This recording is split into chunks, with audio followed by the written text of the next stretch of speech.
So today we're talking about ritual bathing. Most of you have had your Songkran celebration already. This is a time of when we're practicing this ritual of cleansing, this purifying, cleaning with water. And the Buddha uses that terminology from time to time as well in poetry and terms to illuminate a different kind of meaning rather than just the ritual bathing that, for example, the Brahmins or the Vedic cultures might practice. And so this first sutta that we're reading is in that context as well. Dova is wash, Dovana is washing. Who can I ask to read? Honorable Jnana Tejo, can you read the how long? Let me see.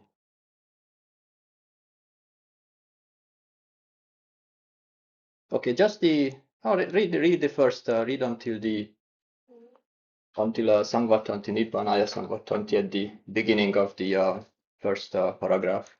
From Atti Bhikkhave. Atti Bhikkhave Takkinesu Janapadesu Dovanam Nama Tatta Hoti Annampi Panampi Kajampi Bojampi Leyampi Peyampi Nachampi Kitampi Vaditampi Attetam Bhikkhave Dovanang Netang Natiti Vadami Tanchako etang Bhikkhave Dovanang Hinang Gapmang Potudjanikan Anariyan Anatta Sankitang Na Nibbidaya Na Viragaya Na nirodaya, na upasammaya, na abhinyaya, na sambodhaya, na nibbanaya sangvattati. Thank you. So some of it I'm sure you understood. Yes. No? Tell us what you. Okay, so there is bhikkhus, atti bhikkhave, the same as in the Nibbana Sutta. Atti bhikkhave. So there is something. There is something. And then I'm just reading here from the words Dakkinesu, the southern country with washed name. Why has it got a washing name? I don't know. Okay, so Janapadesu is a plural locative. So so Dakkinesu is qualifies the country. Yeah. So in the southern country, there is something in the southern country, there is, like the hoti is implied. There is a washing. There is something called a washing. Nama is often used in the suttas after a term to say something is called this or something is named such and such. And so in the southern country, there is something called a washing. Right? And it turns out that this is a festival. Like tatta, there is tatta hoti, there is food, drink. Kajaniya bojaniya? There is, well, it depends, there is food to be chewed. There are chewables, staple and non-staple, like kajampi, bojampi. Yeah. There's leya is to sip, peya is to drink. So there are like little beverages, little drinks that people can drink. Okay, and there is Natcha, Gita, and Vadita. There is dancing, singing, and Vadita, debating? Music. Vadita. That's right. So it's a festival. It's a festival called the washing. And so the Buddha says, Attetang bhikkhave dovanang. So atti eta, there is this, like just the Sunday, there is this washing.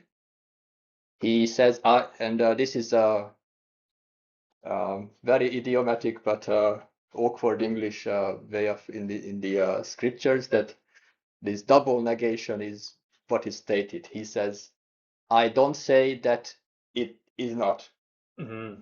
He said, I say that this does exist, but it's a double negation that doesn't work in English because of the idioms. Okay, but he said, so the meaning is he says, I don't deny that there is this kind of washing. right? Yes, but it is not this. Well, it's this. He's talking about the festival here, right? This is the festival. Tancha koetang bhikkave, that, but that, this kind of washing. So tongue is always refers to something, like it's the pronoun it, or it or that. That kind of washing is, what kind of washing is it? It's hinam gammang potujanikam. Do you remember Lowly this? of the village, of people who are thick. Well, Not noble. okay, so potujana is the ordinary everyday person, or it's a worldling, like it's a worldly. Is it true? I had some of the potu refers to like thickness. We'll go into actually potujana Okay. in a second, but let's finish the sentence Okay. first. So lowly of the village, of the ordinary folk, not noble, not not leading to the goal. That's right. So anatta sangitang, sometimes just translated very sharply as pointless, but the literal meaning is so atta is a meaning or goal.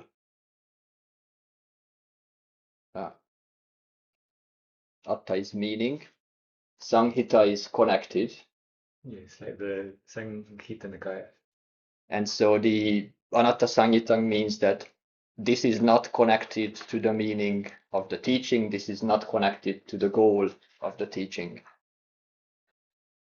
And because it is doesn't lead to dispassion, doesn't lead to disenchantment, these are the dative forms, like to, nibidaya, to somewhere, doesn't lead to dispassion, na nirodhaya, doesn't lead to cessation, upasamaya, abhinyaya, sambodhaya, to peace, to higher knowledge, to true awakening. Awakening, and nibbanaya, not nibbanaya samvattati. So it doesn't, so this kind of washing does not lead to these goals of the teaching. Right? So it's and so to elaborate on Putujana, so the commentary says this about what does it mean that when Putujana is called Putujana, why is it Putu? So Putu is literally many, a bit larger there. Can we change the color, Jens? Yes, yes. So Putu is many, and Jana is people. Or so it, the way this often translated is the ordinary person or one of the many folk, like Putujana. And the commentary says, why is he called the Putujana? Because Ajahn Gavisako, please, can you help us translate this? Yeah, it's from the commentary, right? Yes. Sohi putthunang nanapakaranang kilesadinang jananadihi karanehi putujano. So he, whoa, this is a commentary, complicated sentence. So nanapakara means of various kinds, many types, many kinds, of many kinds, various types. Kilesa adinang, so beginning with kilesas or with the defilements and etc. This adi always is at the, when you add it to a word, it means starting with this term that's before it. So kilesa, etc. So adi is and so on, or etc. Exactly. And karana is a commentarial term for cause, something that causes something else, and they are produced by these causes. Therefore, he's a putujana. So it's a kind of one of these explanations that is not obviously the word putujana was just used in normal language in those days, like the kind of ordinary guy, ordinary person. But then the commentary gives it this additional meaning that it means that it's produced from some many kinds of defilements. So we could translate this, for example, that for him, many kinds of defilements are produced by various causes. Like these are the produced by different kind of causes. And so he has like he is one of the many folks because he has many defilements. Like this is how you can remember it is Putukilesa, so Putujana, many folk, because he has many defilements. He's Putukilesa. This is the and so to let's look at the commentary has an explanation of the sutta a little bit. I have the text here. So this is about the bone washing ritual. So he says that in the 7th, so in this sutta, this washing is a bone washing. This is a bone washing ritual where in this region the people don't cremate the bodies of dead relatives, but they bury them in the ground, and later they dig them up. They dig up the bones, they wash the bones, and then put them in some kind of arrangement, and then they adorn, they decorate them, have some kind of a festival around this whole ceremony. They drink a lot, I'm sure, and then they cry about the lost relatives and drink a lot. And so this is why this is the festival of washing, right? The purification, and actually this kind of tradition, this is present in like it's an interesting piece of anthropology here, in the commentary, and this type of festival exists in Indonesia, but also in still in southern India. So here we're talking about he says in the southern country, like in the sutta. So this practice still exists in southern India, and they practice this in Indonesia or in East Asia. I found pictures of the Indonesian ritual. They apparently every 3 years they mummify the corpses, and every 3 years they dig up the bones and dress them in clothing and give them cigarettes so that they have a good time, and like that's the tradition of washing the bones. Yeah, I saw some documentary about it. It's somewhere I think in Bali also, somewhere in Indonesia, but also in South America actually, in the Andes, up in the mountains. They do the same, but they have somehow managed to combine it with Catholicism. So, like on the Easter, probably they would have been walking with these things, and sort of maybe like demonstrating how Jesus has risen from the dead and now he's walking again. Yeah, it does exist there too. Yes, because the Catholic teaching is sometimes taken as a literal bodily resurrection, no? And so the idea is that you have to preserve the body so that the body can be literally resurrected in the way it's preserved. It's okay, so that's maybe enough about that. And so the Buddha says, okay, there is this kind of washing, but Venerable Jagadammo, I haven't heard you read for us, please. Can you finish these paragraphs for us, please, from Ahancha until well, you can read until the end, until Gachanti. Bhavana Paripurin Gachanti.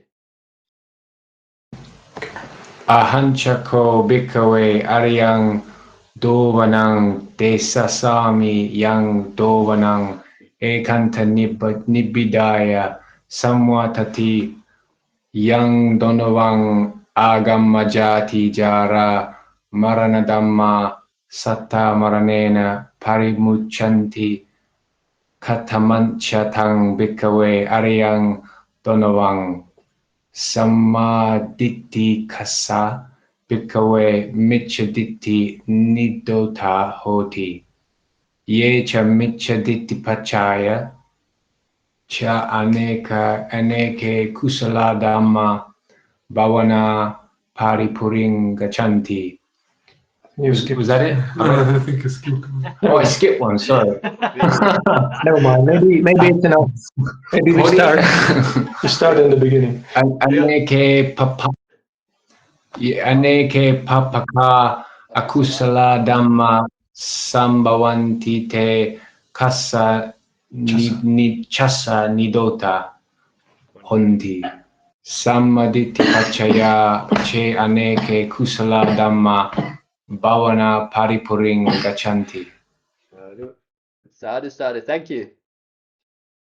So let's go through what the Buddha says. So in contrast to this kind of washing, so this is often the Buddha, how he introduces a variant meaning of an already established term. He says that, like he uses a term that might be used in a common language or might be used by the Brahmins in the Vedic traditions. And he says, okay, there's this kind of practice, but there's a noble version of this. And so he says that because I will teach you, this is Sami, I will teach you the noble washing, Ariyam Dhovanam. And by that washing, Yang Dhovanam, that type of washing leads to complete disenchantment, ekanta nibbidaya. Samvatati means to leads to, it leads towards. So it leads towards complete disenchantment. Can I just say ekanta? Ekanta means something like up to the edge of or something? Well, anta is end. Ekanta. Ekanta nibbida. We just have complete. But we can have a look. It appears somewhere in one of the charts, but I can't remember. Ekanta. So I think I think your intuition is right. Like you're thinking of eka anta. Like to leads to one side. Yes, exactly. Leads to one, leads to the complete end of one edge, for example. Okay. Like if you think of like the dave anta, we chant the two extremes, dave anta. Exactly. They are the two extremes, like on a stick. Like on a stick, you have two ends or two extremes, two termination points. Like so here, eka anta, it means leads completely to the side of nibbida, to the one end. That's right. Oh, very good. That's nice. So by that Ajahn? washing, yes, please. So I saw in the beginning Dhovanam that is composed by Dov plus Ana. So to Dov washing. That's right. So that Ana is the way to make from a verb to a noun. That's right. It so it's so the verb form, for example. So this is the noun, like wash. The root is to wash, and dovana is washing. And here this might be familiar to Patimokkha chanters. So in the Patimokkha we have washing, making a nun wash a dirty robe is pachitya, is an isagya pachitya offense. And so that starts from dovati, to wash, would wash, doveya is the optative, and dovapeya, the ape is to make, he would make her wash the robe. Causative. Causative, that's right. Okay. Yes, all forms from the dova root. So this type of washing is by that washing, it goes to complete freedom, parimucchanti. It frees you completely from birth, aging, and death of living beings, like sattamaranena parimucchanti. So what bhikkhus, katamancha bhikkhave ariyam dhovanam? What is that? Somebody has a question? No? That agama, that word agama, people probably don't know what it means. So it says yang dhovanang agama. So that means like based on this kind of washing, but literally means having arrived at, having come to this thing. So it's like it's used like relying on such a thing, you can do something else. So it means yang dhovanang agama, being like depending on this kind of washing, but literally it's from to come, to arrive at, like the word agama, for the Nikayas, sometimes called the agamas. It's a similar, it's from the same verb, to come to something. That's right. So the root is same as in gacchati, gang, and then we have come to this based on the washing, right? Based on, yes. And then so he is going to define his term. What is the noble washing? What bhikkhus is the noble washing? Sammadittikassa Ajahn Gavisako, please continue.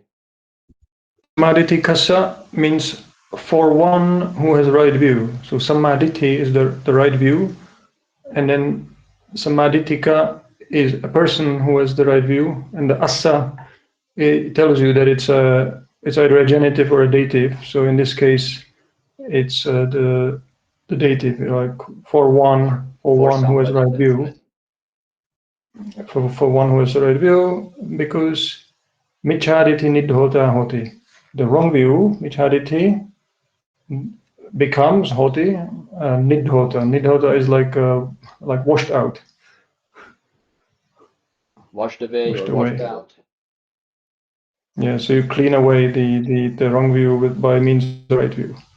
And then yecha micchaditi pachaya aneke papaka akusala dhamma sambhavanti techasa nidhota honti. So those, you see that now we are coming to a plural. So the introduces all these other things afterwards that are in plural. So that's related to dhamma. Dhamma means those things. And then those things, dhamma, are qualified as aneke, papaka, anakusala. Aneka means aneka. Eka means one. Aneka means not one. That means many, countless. Papaka means evil. Akusala is unskillful. So many evil, unskillful things, and they arise, sambhavanti. So here, Dhamma here is mental qualities. Exactly. So it can be translated more like that because it's obviously mental qualities. So those things that sambhavanti come into being or arise. And then how do they arise? Micchaditthi pachaya. You have to trace back to this. So they arise with wrong view as a condition. Conditioned by wrong view. Pachaya is a condition. So they all depend on wrong view. But you have to read it like this. You have to know to connect. The connects to the Dhamma. And now we have te. So it continues the sentence. So those unskillful things, te chasa nidhota honti. This chasa means cha is just this and. Asa is the genitive or dative again, referring to the person, to the person we talked about. So for him, for this person, they become washed away. Nidhota, that's right. And honti, meaning, you see the plural is honti. So we are still talking about those mental states. Right? And then, samadhi pachaya, based on or conditioned by right view, or with right view as a condition, aneke kusala dhamma bhavana paripuring gachanti. So countless wholesome states, mental qualities, they gachanti, literally they go or they reach fulfillment through development. So bhavana is development, cultivation. Paripuring is a fulfillment. Yeah, so the view is a basis that leads to this fulfillment so of the through right view, the wholesome qualities go, they reach, fulfillment through development.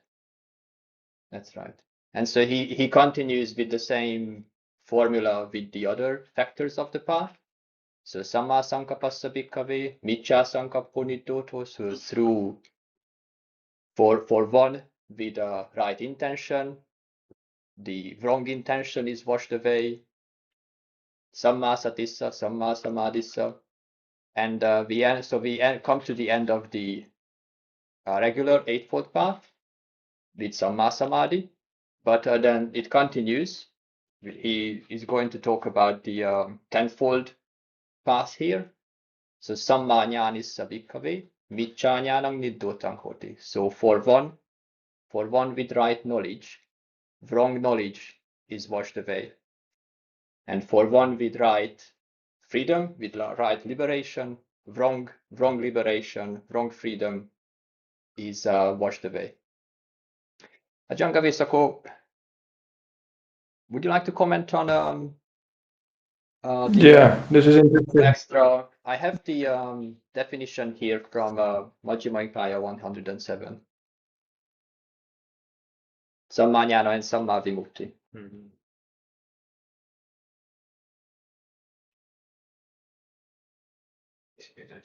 Yes, so this is the often in the suttas you find, like in the Anguttara Nikāya, you find like the tenfold path that adds these two items at the end, the right knowledge and right liberation after, like Samma Samadhi, but that's just the path. But these are like the results. So the right knowledge and right liberation. So this is also showing that, there could be like wrong kind of knowledge and wrong kind of liberation. So whatever kind of maybe wrong here. Misguided.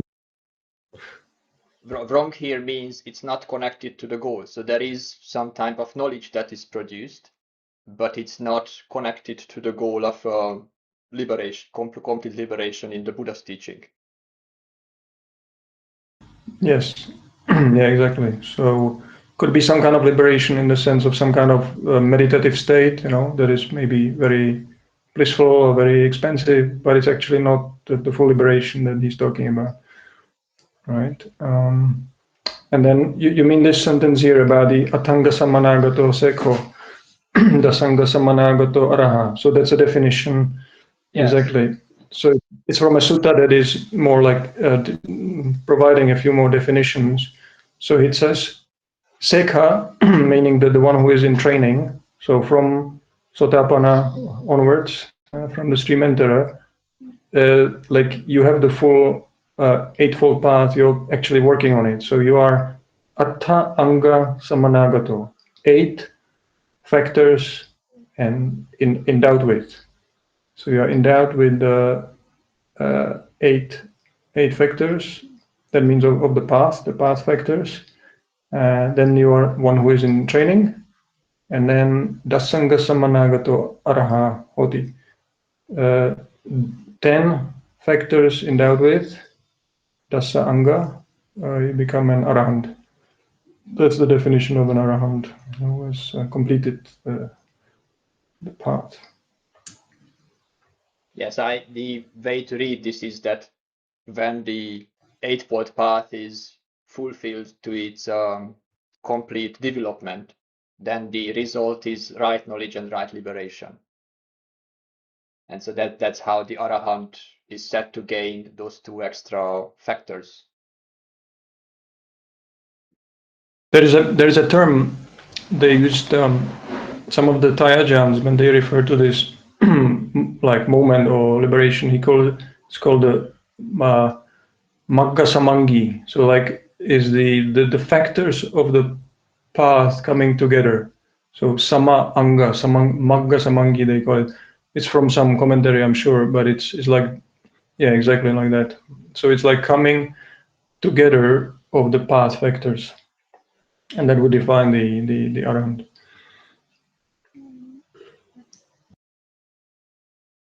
So let's finish the washing here. So the right knowledge and right liberation washes away wrong knowledge and wrong liberation. And so those And so he continues the same formula that wrong liberation, which produces many unwholesome dhammas.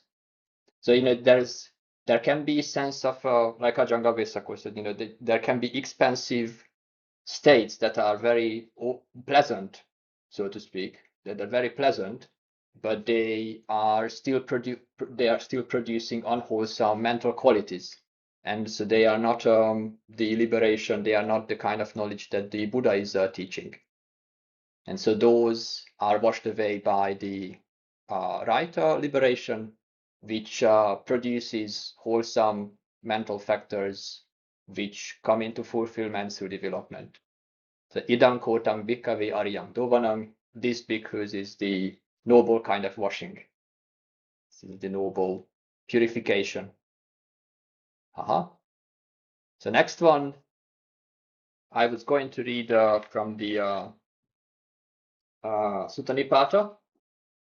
We'll read, this is towards the end of Duṭṭhaṭṭhakasutta, but I would like to add one more verse here before we start the one that I gave you on the papers. And so this is in Sutta Nipata 3. That's right. So I'll read this for you, and I will read the translation in a minute. So ditti nivesa nahi svavitatta dhammesu nicheya samugahitam tasamanaro tesu nivasanesu nirastati adiyati chadammang. So let's read. So ditti nivesa here is the key term that I wanted to highlight. So this is means a fixed view, ditti nivesa, but ditti you recognize, but nivesa is an interesting one because it's both being fixed or adhered or attaching, and it's also a settlement or abode. So it's like you are settled on your view. You have come to that dwelling place, that settlement, that fixed position where where you don't move from. And so let's read Venerable Jnanadeepa's translation for that verse. So he translates it this way: so view resorts, like literally fixed views, he translates as view resorts, are not easily overcome, assumed, meaning assumed after evaluation of ideas. Therefore, a man among those resorts will reject an idea as he takes hold of another.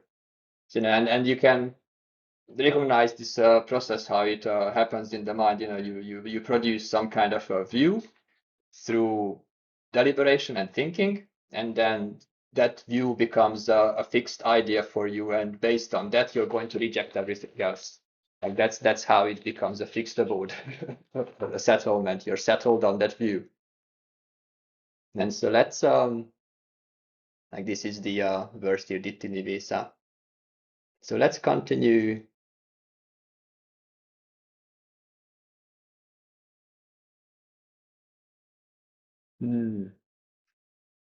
Venerable Sekanando, can I ask you to read this verse for us? From Dhonasa to Sabbante.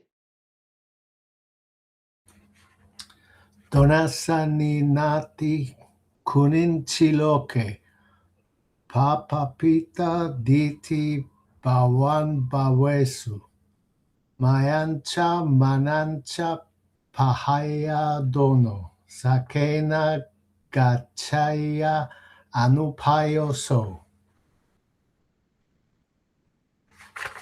We have on the paper. Aha. Two more lines, please.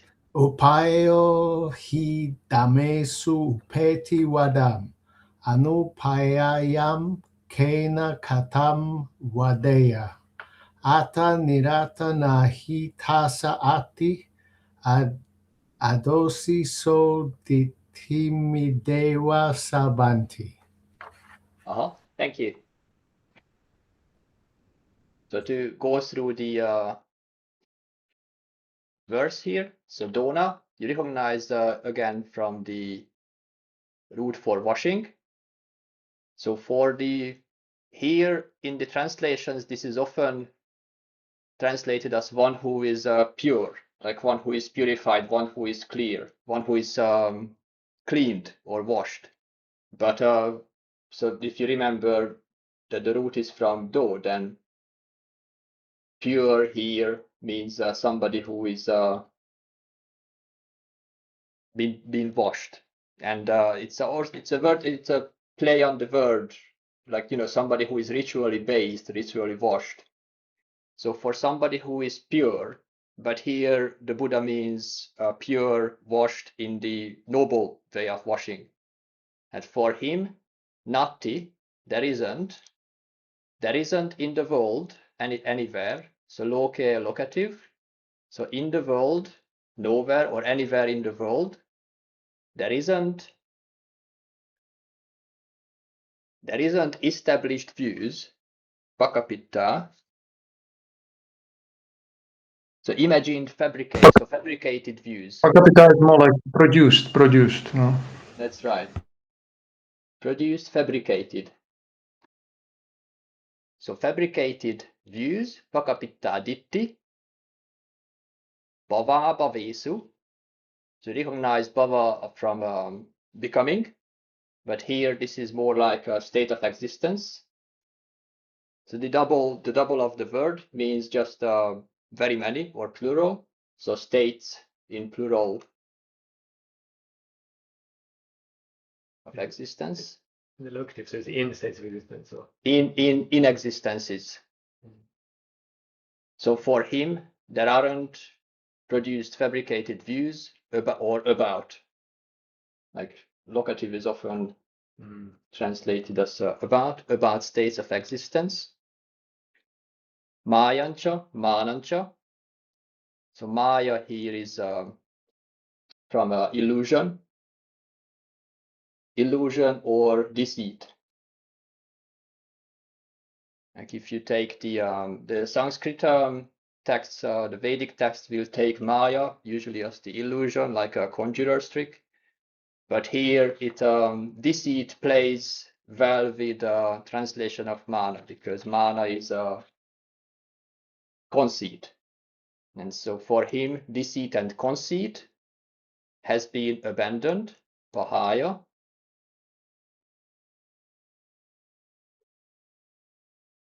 Abandoned by the one who is washed. So this is the same root. Dono is the one who is washed. Dhonasa for, this is genitive or dative, for one who is washed. Nowhere in the world there are fabricated views about states of existence. For him, illusion and conceit has been abandoned. And so Saki Nagacheya. So Kena is the instrumental. So it's a question, by what? By what? So Gacheya, we remember from Gachati. By what he would go by. Meaning that, what is the view that he would go on by? Based on what he would argue with somebody. He is not engaged, so anupayo. Literally, anupayo can mean he doesn't approach. You can imagine, like in an argument, do you approach somebody to argue with them? Do you get involved? Do you walk up to somebody? No, you're wrong. So are you an approacher? Do you approach somebody to argue with them? So he doesn't get engaged because he hasn't produced fabricated views. And so upayohi, so he is this is the nominative. So this is anupayo, he is not engaged. And this is upayo, the one who is engaged, the one who approaches you to argue. He in the various doctrines, so dhammesu is plural, allocative. Color it like that. So in here it means doctrines or views. So in or about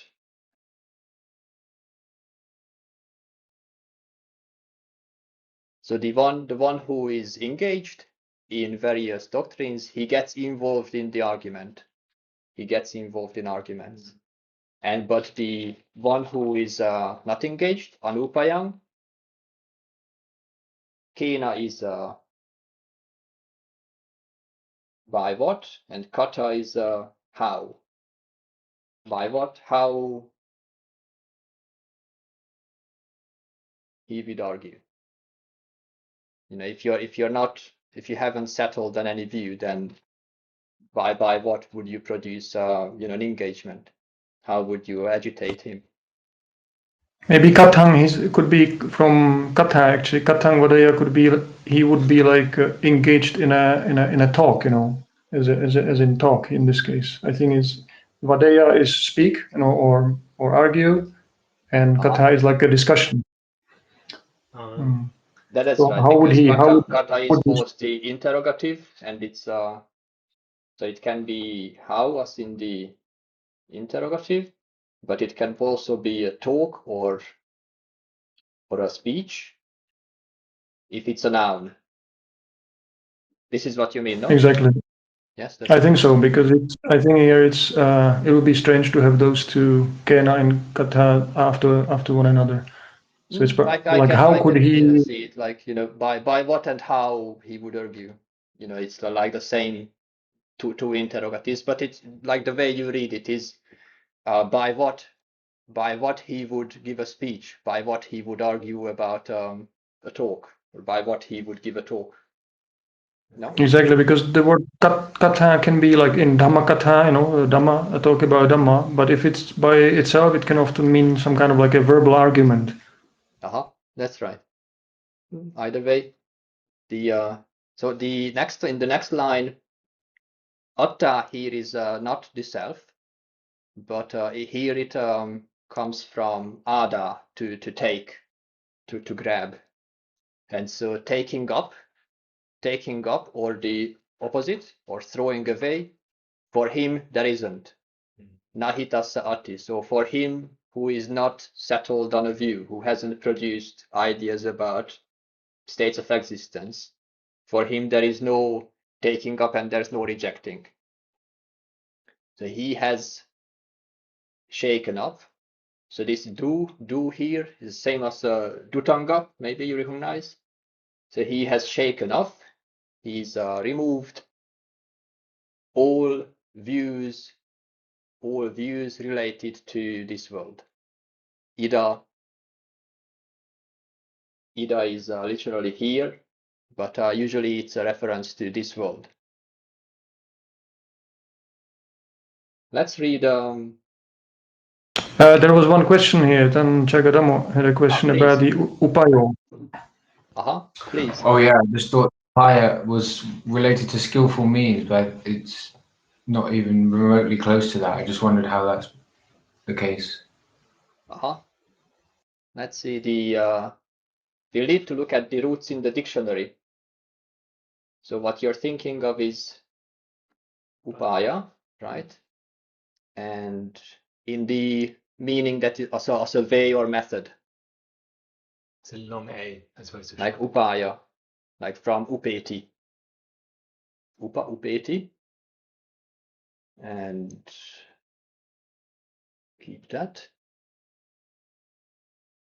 And here you see we're talking about upayo. approach. Upaya, that's also from upeti. Yes, okay. So very, very close meaning actually, but different context. So upai.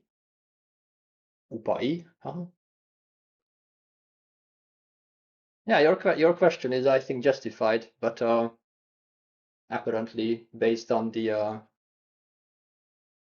how the context is, it's either one or the other. Yeah, it's actually this word upaya with the short a is used only very, very few times in the suttas, and it's kind of similar to like upadana actually. That's how it's used. Whereas this long upaya as a skillful means, that's used later in like the commentaries, it becomes prominent. So, but yeah, they are from the same root. One is positive, one is negative. Yes, you can see here the examples that Venerable Bodhirasa attached to the dictionary as well. Like it's upaya kusalena, like wholesome method, like wholesome way with the long A. And if it's with a short A, then the context is upadana, upaya upadana, like grasping. All the letters are important. All the letters have to be taken into account. So Venerable Jnanadeepa's translation for here is, so we read about view resorts. So he doesn't take up or reject an idea. For the cleansed one, there is nowhere in the world a form view about various existences. Having abandoned deceit and conceit, being cleansed, by what he would go. He is not an approacher. The one who approaches engages in debate regarding ideas. The non-approacher, by what, how could you tell him? How would you engage with him? Meaning, taking up or rejecting, such things are not for him. He has shaken off all views here itself. Also, in that passage, you can also be reminded of the ending of the Metta Sutta, where that line "Dittincha anupagamma," literally like not getting involved in any views. It's just exactly the same formulation, same vocabulary in that line. Yeah. Not getting into views, not going into views, not upagamma. And so in the Because a while ago there was a kind of argument, if probably none of you remember this, but we changed our chanting book 2 or 3 times backwards and forwards, because I think originally it was as it is now, not how do we chant now? Just not holding to views. Yeah, that's it, fixed views. And then Ajahn Brahm, being Ajahn Brahm, of course, came up. He's very strong on having the right views. You must have right views. So he said, no, it's not about fixed views. You can have a fixed view, but it must be a right view. So then for a while we changed not holding on to wrong views. But then we discussed it a bit more, and exactly with passages like this one in the Sutta Nipata, Ajahn Sujito said, like, no, I think it just refers to views as such, like not approaching any kind of views. So we changed the chanting book back to not holding on to fixed views. Yes, if you're one who is proud of holding on to the right view, then you fall onto the conceit. Like you're still one who is conceited about my right views. Like deceit and conceit he has abandoned. But let's read the commentary here because it's exactly about this conceit. We wanted to quickly go through this. So the Mahanidesa, this is a commentary to the Sutta Nipata, and it is attributed by tradition to Venerable Sariputta. And it's usually very a good source of explanations.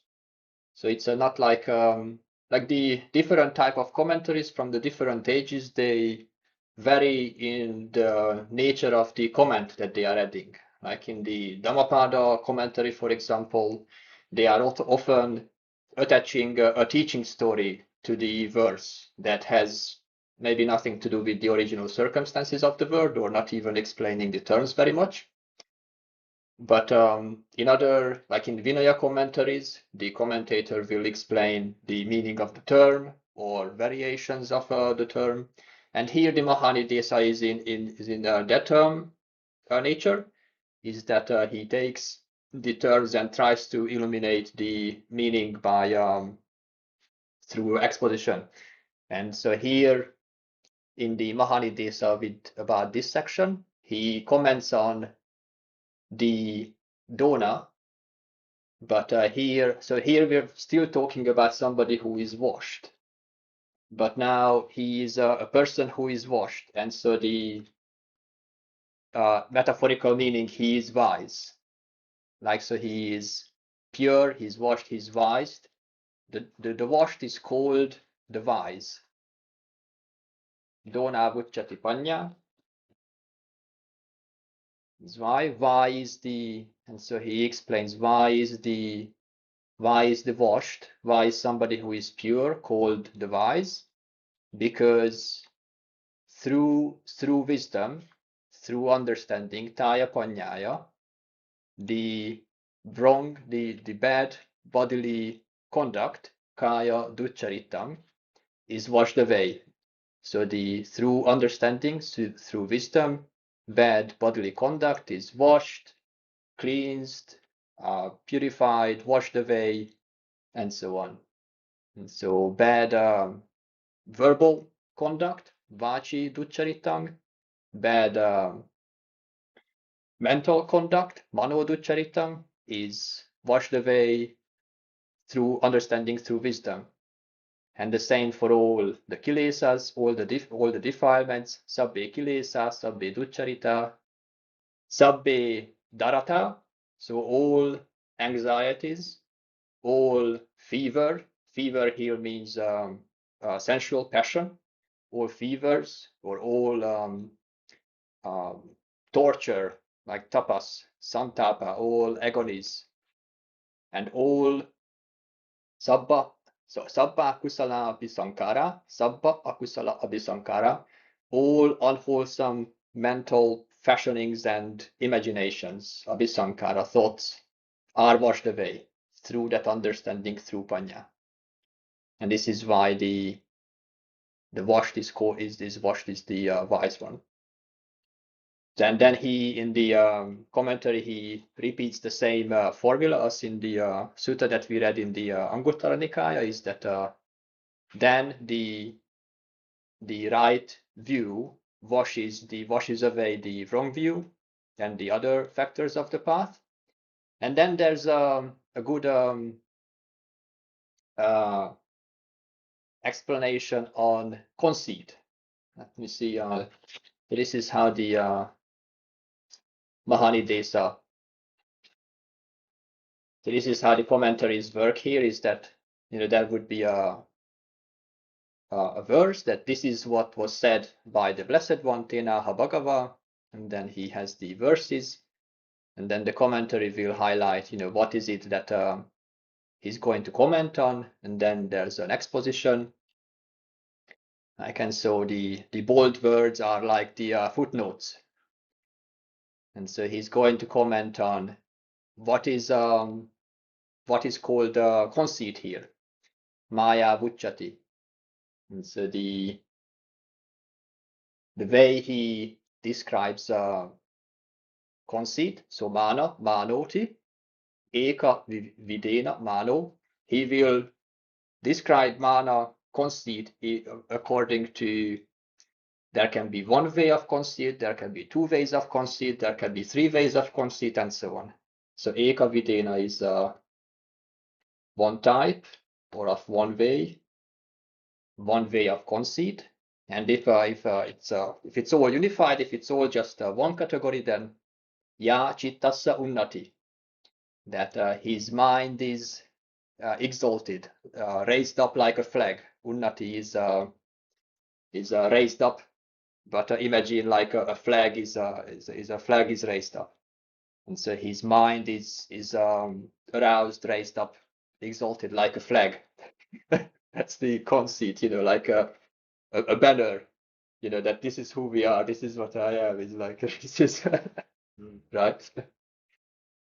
So the two type of so that's one type, the one way of breaking down conceit, and then two ways, duvidena mano,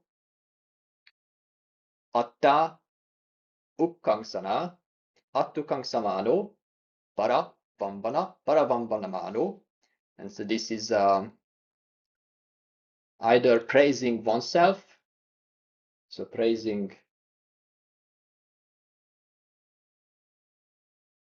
for oneself, atta, or para is another, or despise of another. What is a typical conceited kind of talk? How good I am, or how bad somebody else is. Like that's the two categories of conceited talk. And then there's 3 kinds and 4 kinds, and let's look at some of them. So there's so the Tividena Mano, like, there's three kinds of conceit, that I am the best, or I am equal, or I am inferior, like the three kinds of conceit. And then there's four kinds of conceit, by what I can gain, how can I gain various type of things. Then there's five types of conceit. I can get whether I can get the various kinds of sensual pleasures, like, can I see nice forms? Can I experience pleasant sounds or smells or tastes?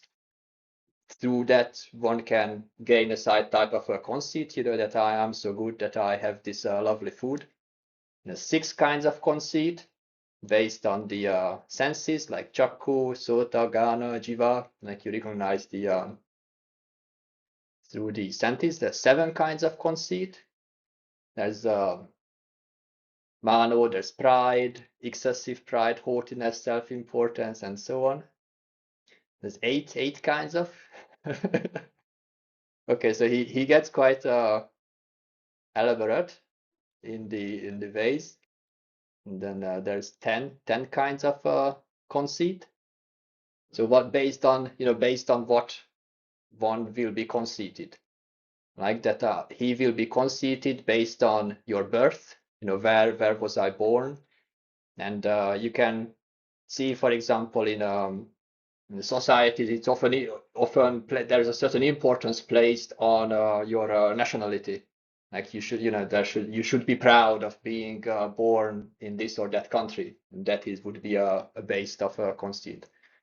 Or could be based on your clan, that you should be proud of being born in this famous family. Like, you should carry on the family name. That's a source of conceit.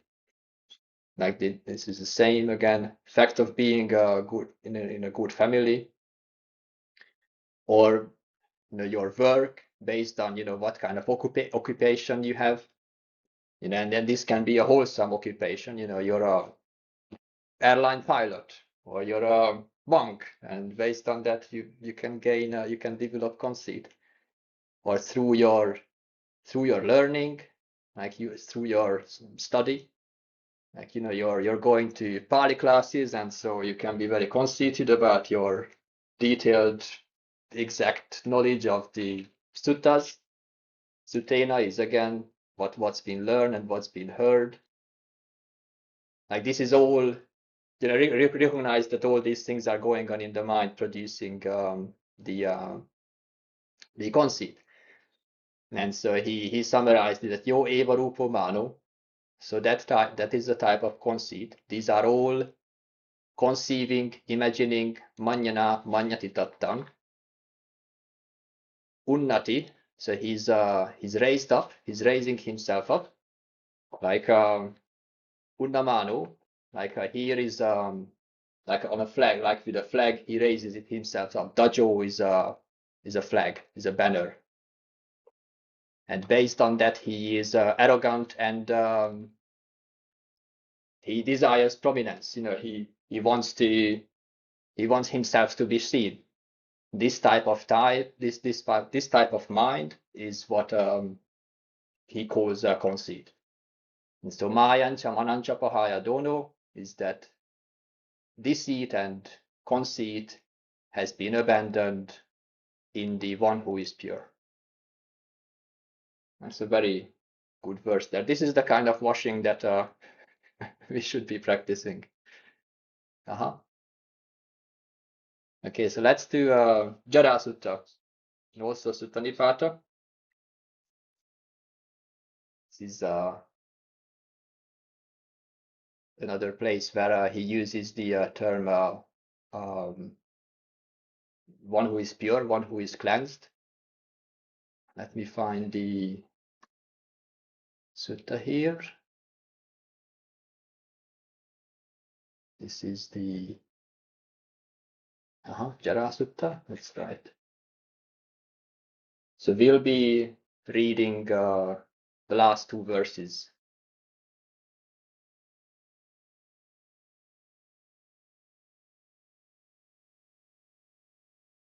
Aragarika Jorge, can you see the text for us? Can you read it? Yes, from Udabindu to where? Until the end of the second verse, from Udabindu to Virajati. Okay.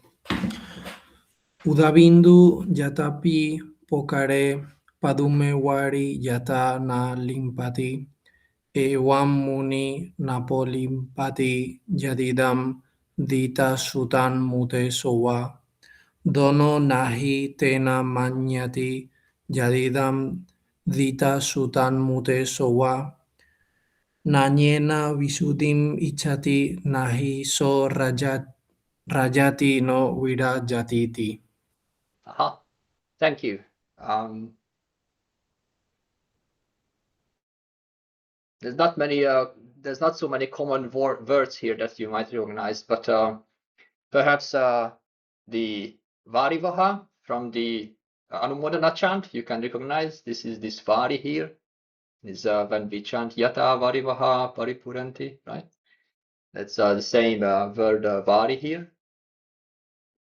And Udabindu is Udaka. Udaka is water, and Bindu is a drop. So this is a drop of water. Pokare is a lotus, and so here this is a locative. That's Right. That's right. Patavipokare in the Jayanto chant. That's right. So just like a drop of water on the lotus, Yata is always a comparison, like a simile. Padume is a lily, or now the Pokara is the water lily, and Padume is the lotus.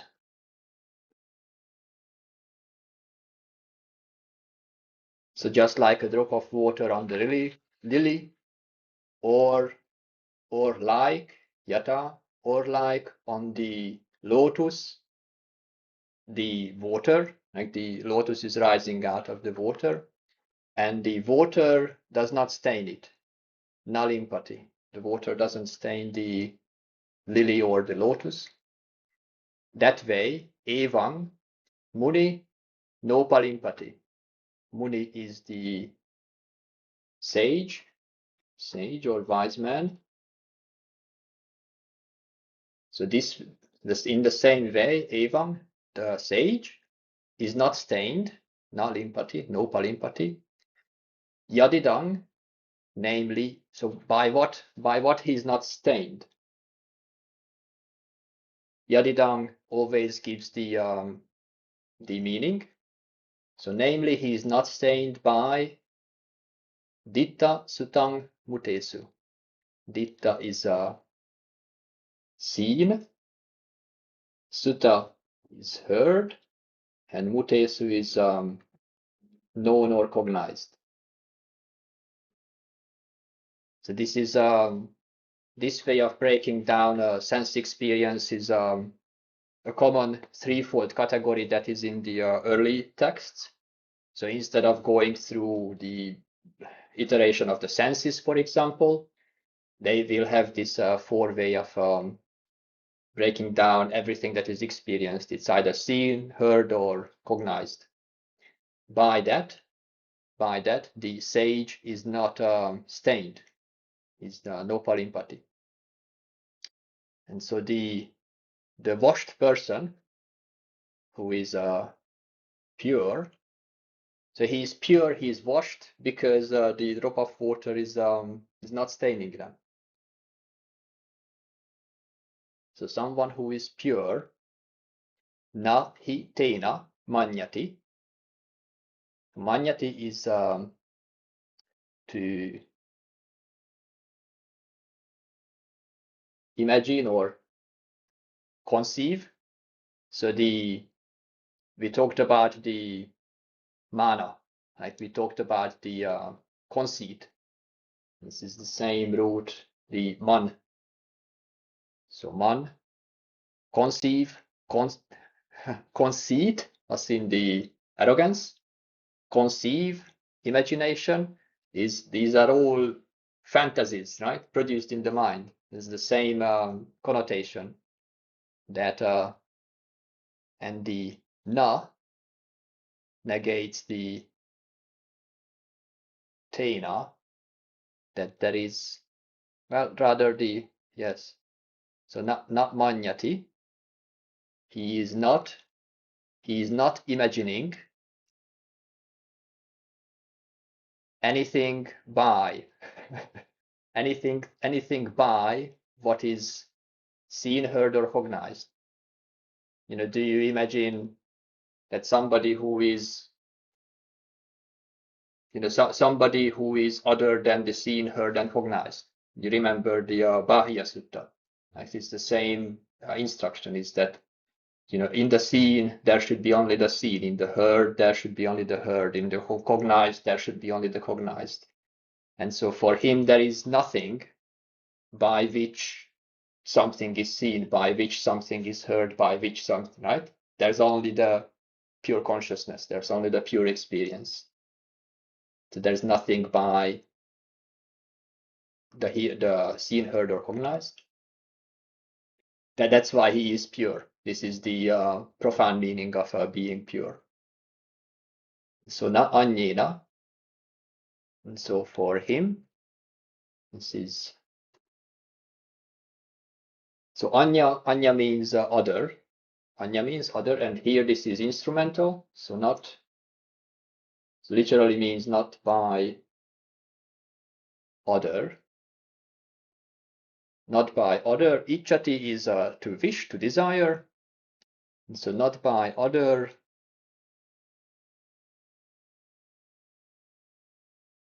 Not by other he wishes freedom or wishes liberation. Purity, literally. So he's not trying to become pure through any other means. That's right. He's not wishing either, you know, by somebody, by another person, or by another means, by another way. He's not wishing freedom or purity. That's right. Visuddhi. Of course, Ajanga Visakha is correct. This is not freedom. This is remember Visuddhimagga, the path to purity. Like same here. He doesn't wish purity by other means. For him, so Rajati is to delight or attach. So he doesn't delight, and he also doesn't reject or detach. So for him, these categories have been transcended. There's nothing by him, you know, by which he would attach or by which he would detach. It's a very deep meaning there. And Also, there's like a double meaning there. Probably you might even find it in some of the translation, maybe Jnanadipa. But this Rajati, raga, you know, is of course, you know, like desire, passion, but also is the word used for dye. You know, dyeing, coloring. It's like a color that you add to water to dye something. So it's like a play on words here. You know, it's not only about attachment, but it's also, because we are talking about the one who is washed pure. So he doesn't get kind of dyed or colored by anything, or he doesn't need to get discolored. yes, like we talk about the simile of the mind being colored, taking on the hue of the objects of the mind, right? The water, the color, the dye is dropped in the water, and the water takes on the color of the dye, of the color. And so he's not colored. he doesn't become colored. Let's read so in the Mahanidesa, so na anyena can be taken as not by another, as in by another person. Could be that he doesn't wash, he doesn't need like a priest, for example, to give him purity. Like he doesn't need a ritual to give him purity, or it can be by another means other than the Noble Eightfold Path. That is the meaning that the Mahanidesa gives, that he doesn't want another way of purity other than it goes through the various factors of the teaching, including other than, for example, Satipatthana, other than the Eightfold Path, other than the four right efforts, other than, right? But for example, Jnanadipa, Venerable Jnanadipa takes it other than another person. Let's read their translations.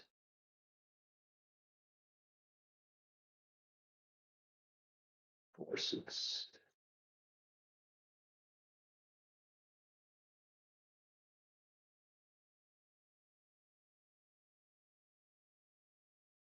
So as a water drop on a lotus leaf does not stick, or as water drop on a lotus leaf does not stick, or as water on a lotus flower, so the Muni does not get stuck in whatever is seen, heard, or thought. The cleansed one does not conceive of a death by which, in regard to anything seen, heard, or thought, he does not aspire to purity through what is other, through what is external, through what is something else. Neither does he get attached, nor does he strive to get detached. Let's see Ajahn Thanissaro.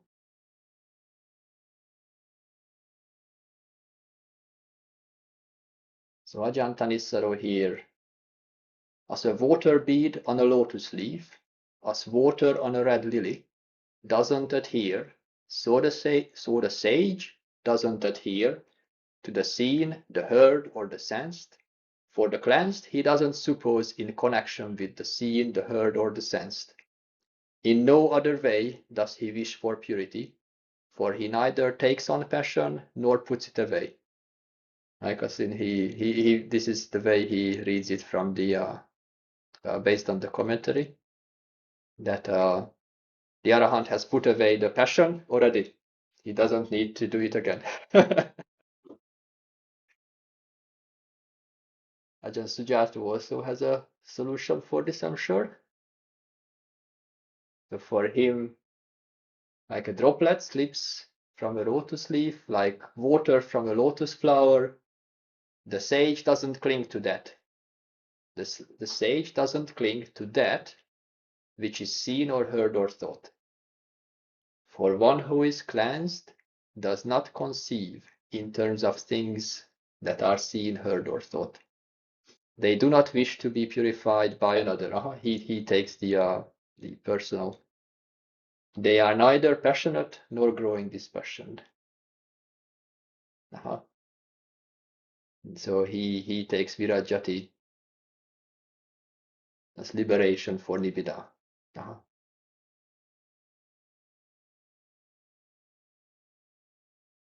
Okay, this is good.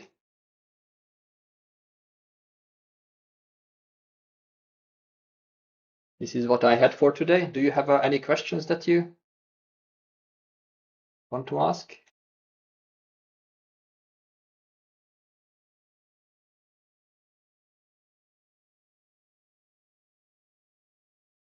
Yeah, you can see how reading poetry is really quite a different task from simple prose text, no? And you have to there's a lot of these like double meanings. You have to also, there are references to other teachings in suttas, more like formal teachings, but it's very rich, basically, the poetry. But you can only understand it with a bit of experimenting like this.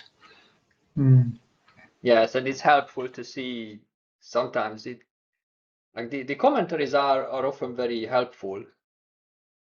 We sometimes put them in a bad light, but actually they are often trying to be very helpful, and gives a certain direction in which you should think about the terms. And then reading somebody else's translation is like, how did somebody else think about this? How did someone else interpret this? And you can see sometimes some translation is trying to be plain, and like Ajahn Sujato is usually trying to go for very how to put it, like secular terms. He's trying to avoid the religious terms and tries to put it in a plain way, but sometimes overshoots it and misses the profound implications. And Jnanadeepa's translation he usually tries to bring out the profound meaning, even though the text might be a bit awkward to read. And Ajahn Thanissaro tries to give you all the ways he can think of it. Like that's why he has this format, right? He likes this. He likes these lists, like these vertical lists, and then like these are the different ways he can read the text, and he tries to give you the implied meaning of the term, so that you're not missing the connections.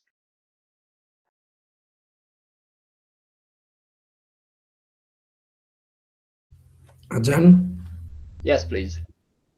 during the test, I've seen the word or the root nib. Ni, Or I didn't. Yeah, it would have been like a not or an out. like nivesa, or and often it's to do with away or out, or just an emphatic, like niddota, maybe for washing, like dovati, like dova is to wash, and niddota is to wash away, to carry away. No, the root is with double B, like nibbana. Nibbana. And sometimes is, you know what I mean? My Nibbana question is about Nibbana is the from nir. translation. Nibbana is from nir. Ni or ni. Nibbana. And this is a nirvan. Okay. Like this desire, nibbana as in desireless, but I think what you want is the extinguishing of the fire. Like, because so you have to be careful how do you break down the words. You see, if you just have nibbana, then this is something to do with desire, because the root is from vana. But when it comes to the goal of the path, as in the extinguishing, then the root is va, is to blow out, as in with the fire. And so when you have questions about the exact meaning of the word, it's usually good to consult a dictionary, at least, just to get the right bearing. Otherwise, one can make the wrong type of guess. Okay. For example, it's not related at all to the word nibbida. Sometimes people think it is, but it's not. If you type nibbida, it seems like, looking at it, in a naive way, just it starts with the same 4 letters, but actually it's from a completely different root. So one could easily be misled. You really have to look at the roots. Yeah. So you see, nibbana is ni-va, and nibbida is ni-vid.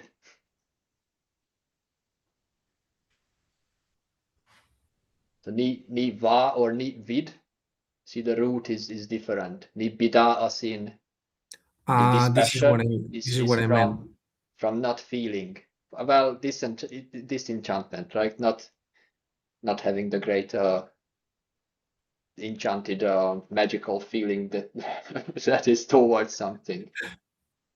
So this disenchantment is nothing to do with extinguished or the extinguishment of the desire. Well, it's in the context of the teaching.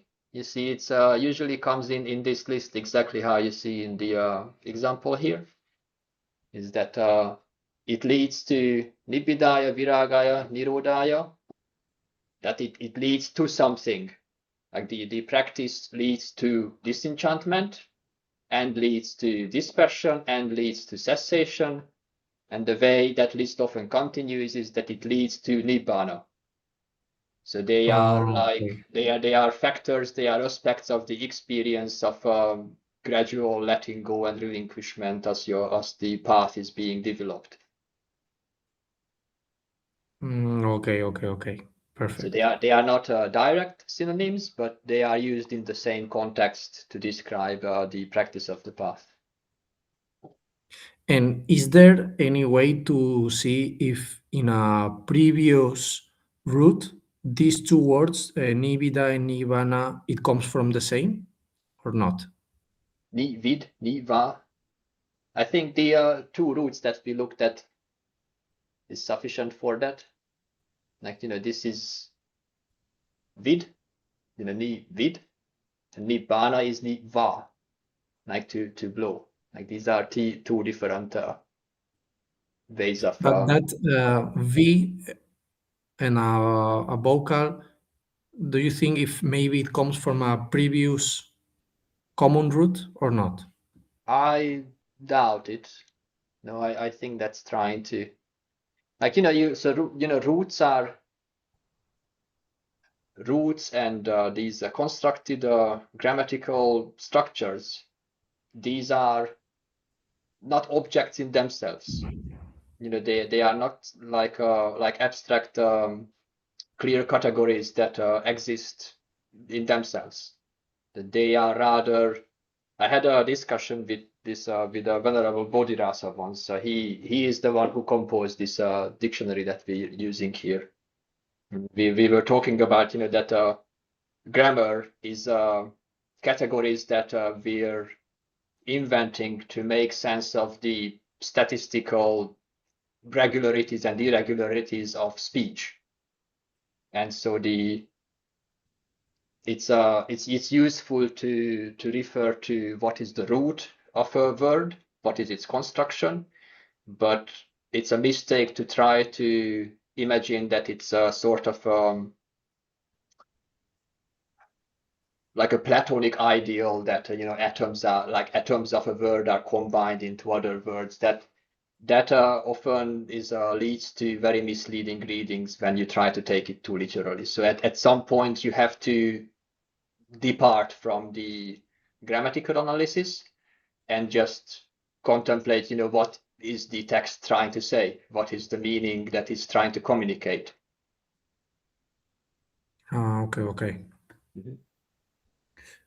Because sometimes Also, it's useful to compare the Sanskrit. They always, in the dictionary, like Pali dictionary, they always give you an equivalent in Sanskrit. So Pali is close to Sanskrit, and sometimes there you can see the difference. Because Pali, if you look at it, it tends to often like combine like two, when you put like a prefix and a root together, then in Pali often you get these double consonants like BB and TT and whatever, yeah. double consonant. But in Sanskrit, it's not like that. It stays different. So like instead of nibbana, you get nirvana. Instead of nibbida, you probably get nirvida or something like this. Here we have And the sometimes Sanskrit here for nibbida, nirvida, and so nibbana in the Sanskrit it's nirvana. So the And for exactly. example, why the equivalent in Sanskrit has always this, in this case, that in Pali has a double consonant, but in Sanskrit it has the air, like dharma, Because it's dhamma, like that. karma, kamma. Languages are different. because languages are different. Yeah. That's It's got to do It's with but in Pali, Yeah. yeah, because of that, the Pali tends to be sometimes can be confusing because you can blend, say, two words that in Sanskrit can be quite clearly distinguished, but in Pali, that's how the people spoke in that part of India. They tend to blend it together. So there is actually like a word like what is it? Sutta, exactly. So sutta, double T, like sutta, it can mean a thread, or it can be derived from the word to sleep, like somebody who is asleep can also be is also sutta, double T. Double T. Yeah, yeah. and That's that right. one, So from sutta can mean different things sympathy because to Pali sleep. tends to or from sieve, or from sieve as in scripture. Like either from supta or sieve, which becomes sufta. No, but for example, in this can case, be fun. This can be fun when you, especially when you need to make sense of poetry and okay, is it now sleeping or is it now scripture? Going back, I mean, Yeah, that's where you need to find the differences. If you look it up, then you separate it, and then you realize. And there have been even mistranslations. People have mistranslated texts by not being aware of this and just taken one meaning instead of the other. So you have to really go quite deep to understand these things.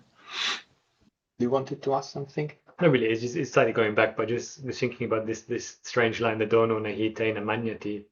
It came to mind that the sutta where Sariputta, it's a series of suttas, and he enters each jhana for a period of time, and afterwards, and he comes out and he says, "But the thought did not rise. I entered the jhana. This jhana was me," or anything like that.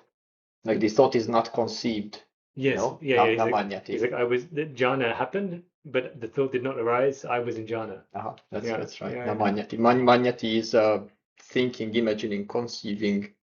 Like the key sutta where that term is established is in Majjhima Nikaya 1, where the Buddha describes the ways how the Putujana, the worldling, perceives the world.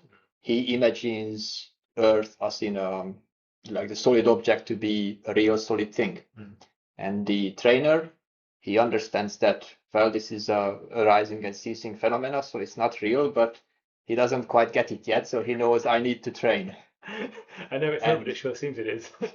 That's right. And the Arahant, the one who has fully understood by experience, for him the solidity does not objectify into something that is solid.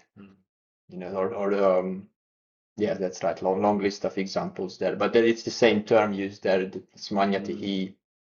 The worldling conceives, the Seka, the trainer, he knows that he should not conceive, but he still does.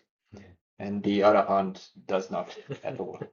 Yeah, maybe that's enough for today. Thank you for coming today, and